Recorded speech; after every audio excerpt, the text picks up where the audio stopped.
भागातील पालकांची लहानपणापासून त्याच्यावर संस्कार आणि त्याचं पूर्ण भविष्य घडवण्यासाठी पहिली पायरी जर कुठली घडवत असेल तर ती अंगणवाडी सेविकेच्या माध्यमातून घडते. ती महत्वाचं पाऊल ती टाकली जाते. आम्ही ग्रामीण भागातले आमदार आहोत. गेल्या अनेक वर्षापासून आपण आपल्या हक्कासाठी लढत तुटपुंजा मानधनापासून फार मोठ्या गर्जना झाल्या, पण आपलं आंदोलन सुरू असताना मध्यंतरीच्या काळामध्ये थोडी वाढ केली. 10,000 7,500 घेऊन गेले. पण आज जर विचार केला की आपण महागाई ज्या पद्धतीनं वाढते आहे, 400 रुपयाचा सिलेंडर 1200 रुपयावर झाला. गोड तेल, खाण्याचं तेल 60 रुपये किलोचा आज आपण बघतोय की आज 150 रुपये किलोवर गेलाय, 150 रुपये लिटरवर गेलाय. सर्व गोष्टी महाग झाल्या. Diesel, petrol. सामान्य माणूस, गरीब माणूस आपलं जगणं कठीण झालंय. त्याचं कुटुंब आणि कुटुंबाचा गाळा हाकणंही कठीण झालाय. अशी या महागाईच्या जळा या सर्वांना भोगावं लागतंय.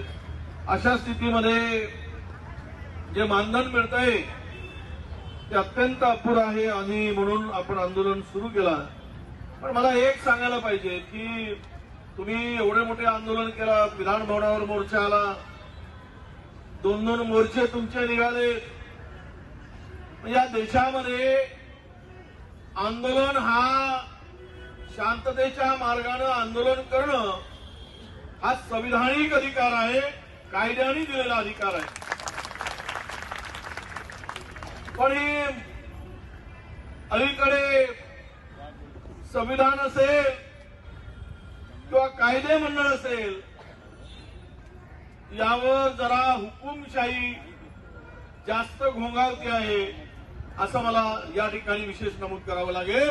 कारण हुकुमशाहीच्या दिशेनं या देशाला नेण्याचं काम आणि तो तिकडे देशातील लोक आणि राज्यातील लोक एकच असल्यामुळे हे सुद्धा हुकुमशाही प्रवृत्तीनंच हा गाडा हाकण्याचं किंवा महाराष्ट्राला पुढे नेण्याचं काम जर करत असतील तर या ठिकाणी त्यांचा निषेध केला गेला पाहिजे आणि त्यांना सांगितलं पाहिजे की भविष्यात या राज्यामध्ये अशा दादागिरीनं, हुकुमशाही पद्धतीनं हक्क मागणाऱ्यांचा गळा घोटण्याचं काम होत असेल तर मात्र आता स्वस्थ बसता येणार नाही.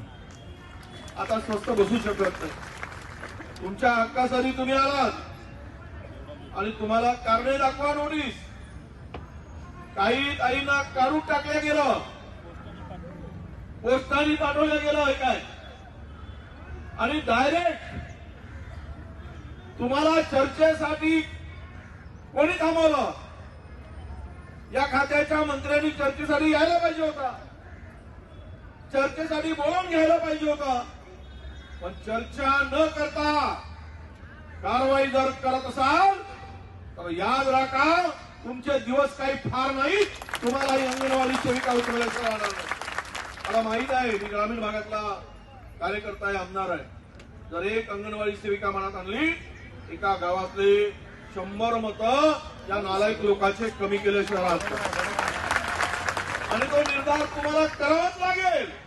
करणार का नाही? यांची जिरवायची असेल ना चर्चा तर करा.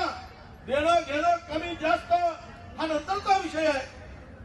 पण ही हुकुमशाही, ही दादागिरी, ही मस्ती ही आली कुठून हा खरा प्रश्न येतोय. आणि म्हणून ही मस्ती जर जिरवायची असेल तर याला निर्वाणीचा इशारा देण्याची आवश्यकता आहे असं मला वाटतं.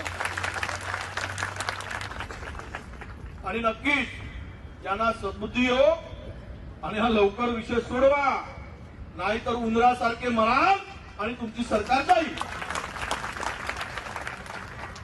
हे नक्की आहे, मला माहित आहे. हो दादा, एक भगिनी जर लक्षात आणली 100 घरातील 100 महिलांचे मतं आता राहिले की 2-4-5% फरक पडतो. एका बुंच्या मागे 100 जर मायनस झाले आणि घरातले आहेत, शेजारचे आहेत, समाजाचे आहे, लाभार्थी आहे त्यांचे, आणि त्या गावात राहून दिवस रात्र त्या सगळ्यांशी ते संपर्कात राहणारी भगिनी आहे. आणि अरे किती सेवा करायची. त्या मदतनीस ताई स्वतःच्या पोरासारखंच दुसऱ्याच्या पोराचं ढुंगण ढुंगून साफ करून देते. ही ती काम करणारी माझी मदतनीस आहे. आणि त्यासाठी तुमच्याकडे पैसे नाहीत, काय दुर्दैव आहे. म्हणून मला वाटतं की त्यांना सद्बुद्धी मिळेल. शासन आपल्या दारी, त्याच्यासाठी पैसे 15 कोटी रुपये शासन आपल्या दारीसाठी. हेच पैसे गरिबांना दिले तर या अंगणवाडी सेविकेला दिले तर कामदार असतात. म्हणून मी म्हटलं ईश्वर यांना सद्बुद्धी मिळू दे. प्रभू रामचंद्रा यांना सद्बुद्धी दे. यांच्या हातून या माझ्या अंगणवाडी सेविकेच्या मदतीसाठी मानधन वाढवण्याची सद्बुद्धी दे. नाहीतर बजरंगबली यांची पाठ फोड आणि यांचा शाप लागेल. यांची पाठीवर मारेल कदा. हे काय पापी लोक आहेत, पापी लोक ज्याला मी पुण्य पाप वगैरे मानत नाही. खरं म्हणजे आम्ही माणसात देव शोधणारे माणसं आहोत. धर्म कुठे आहे? माणसाच्या सेवेत आहे. खरा धर्म कुठे आहे? माणूस कुठे आहे? माणुसकी आहे आणि मानवता आहे, तिथे खरा धर्म आहे. हे मानणारे आम्ही आहोत. आम्ही देवळात देव नाही पाहिला, माणसाच्या सेवेत देव पाहिला आहे. आम्हाला देव तिथे दिसतोय. पण या नालायकांना सेवेत धर्म आणि देव दिसत नाही. यांना धर्मामध्ये राजकारण करायला देव दिसतो. अशा प्रकारची प्रवृत्ती या देशामध्ये आहे. आणि कसं तुम्हाला लोकांना काम करा तर कशाला पाहिजे हे धर्म आणि देव. राजकारणात धर्म आणायचा, धर्मात राजकारण आणायचं करून लोकांना वेगळीच धरायचा. सगळं चाललेलं आहे. तुम्हाला सांगतो हो. आता किती विषय बोलायला हे नाही, पण तुम्हाला ताईंना मी माझा एवढाच विश्वास देईल. मी त्यांना सांगेल, मुख्यमंत्र्यांना फोन करून सांगेल. आता मी बोलणार तिथून गेल्यानंतर काय माझ्या हातात जे आहे तेवढंच आहे ताई.